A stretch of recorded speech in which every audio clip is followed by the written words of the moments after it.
తమిళనాడులో ఎందుకు ఈ మార్వడీల మాఫియా నడవట్లేదు అంటే కామరాజు నాడార్ గారు ఒక ఫార్ములా కనిపెట్టారు.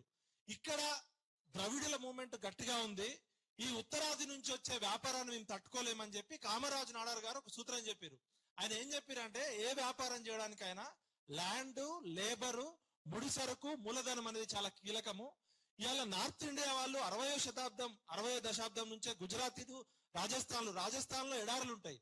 ఎడారిలో ఏముంటది? మార్వాడి అంటే ఏంది? ఎడారి ప్రాంతంలో నివసించేవారు. ఎడారి ప్రాంతంలో నివసించే వారికి దప్పిక ఎక్కువ, ఆకలి ఎక్కువ. ఎందుకంటే వాళ్ళ దగ్గర పంటలు పండవు, నీళ్లు దొరకవు.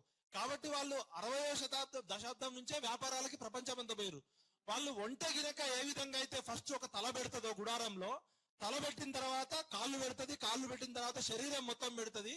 ఈ తమిళనాడులోకి మార్వాడీలను మేము రానిచ్చేది లేదు.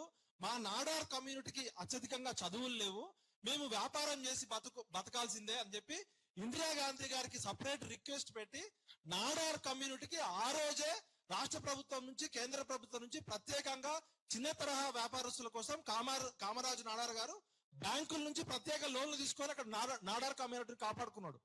ఇవాళ మార్వాడి వాళ్ళు వ్యాపారం చేయాలంటే వాళ్ళకి మూలధనం వితౌట్ ఇంట్రెస్ట్ వస్తుంది. బ్యాంకులన్నీ వాళ్ళ చేతిలో ఉన్నాయి, రాజ్యాధికారం వాళ్ళ చేతిలో ఉంది.